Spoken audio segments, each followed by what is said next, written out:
पूण आमी आमच्या समुदायात कितलीं जाणां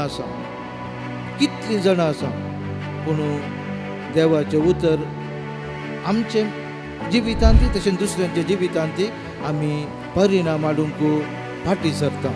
por एकलो पाद्राप हांगासर तो कोडयाळचो पाद्राप थंय गेल्लो एका मिटिंगाक. तो म्हणटा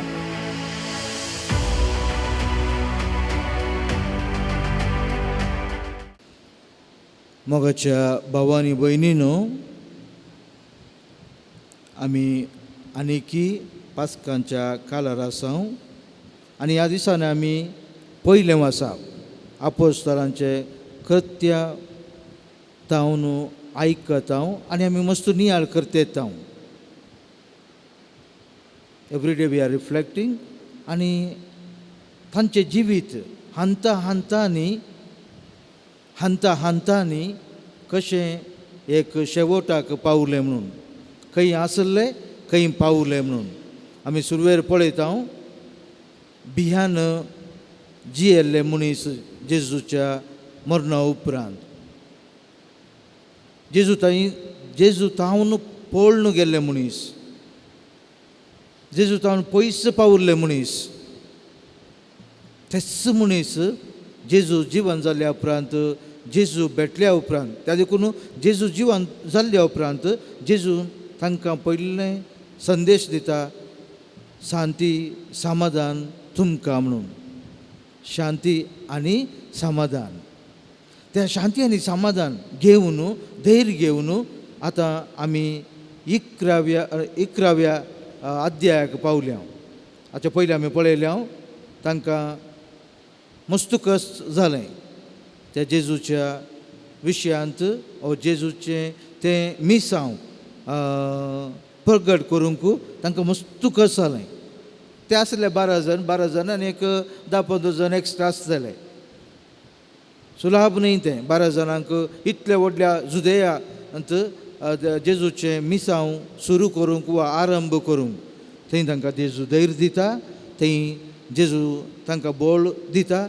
त्या सक्तेन धैर्यान ते जेजूचें नांव सोडल्यार उरलें खंयचें, जेजूचें उतर, जेजूचें मिसांव सोडल्यार उरलें खंयचें ते करिना म्हणून ते सफत करतात आनी जेजूच्या नांवांत काम करूंक सुरू करतात.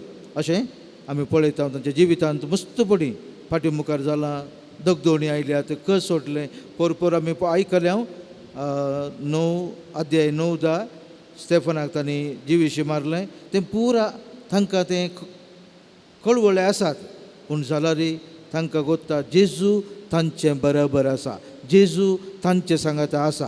ह्या एक घट मनान ते म्हणटात आमी जेजू शिवाय दुसऱ्यांचे आयकना, दुसऱ्यांच्या विशयांत आमी उलयना. आमी उलोवचें जेजू विशयांत मात.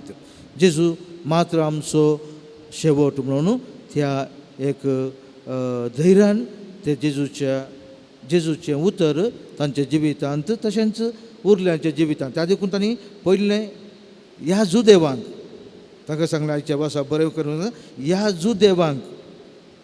जुदेवकारांक पयलें देवाचें उतर, जेजूचें साम्राज्य कळोवंक जाय.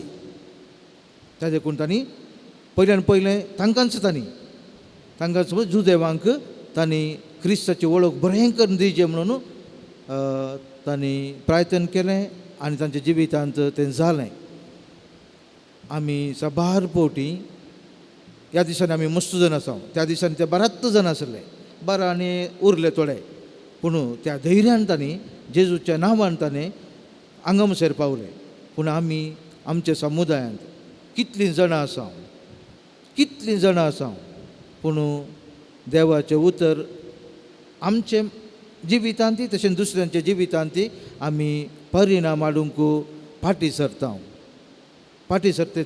आमी मुखार वचना. पोर आमकां तुमकां कळीत आसूं पुरो बिहारांत थंयच्या लोकांनी क्रिस्तांवांक सांगलें, प्रत्येक जावन धर्मीक सिस्टरांक आनी तशेंच पाद्रापांक सांगलें, तुमी धर्मीक मुस्तायकी न्हेसून नजो म्हणून. तांकां खडाक सांगलें तांणी, तुमी धर्मीक नेसान नेसन वचूं म्हणून. पोर एकलो पाद्राप हांगासर तो कोडयाळचो पाद्राप थंय गेल्लो एका मिटिंगाक. तो म्हणटा थंयच्या पाद्रापांनी नॉर्थ आमच्या नॉर्थ बिहाराच्या पाद्रापांनी आनी सिस्टांनी म्हणलें खंय आमी आमचे मुस्तायकी घालनत जियेता. पण तें धैर्य आमकां आसाचें. आमी क्रिस्ताचें काम करचें, आमचें काम करचें न्ही.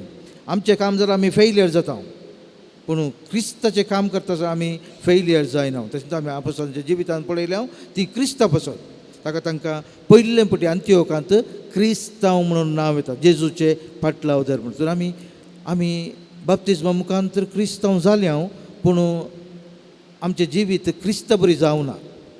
म्हजें आनी तुमचें जिवीत आज आमी भियान जियेता, भियान जियेता.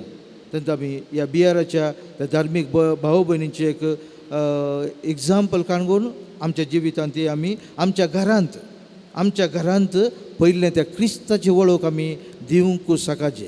त्या जाल्यार मात्र आमी दुसऱ्यांक आमच्या समुदायाक आमच्या समुदायाच्या भायर अशेंच देवाचें उतर आजय आमकां दिवेत, पूण आमी साक्ष दिवंक जाय.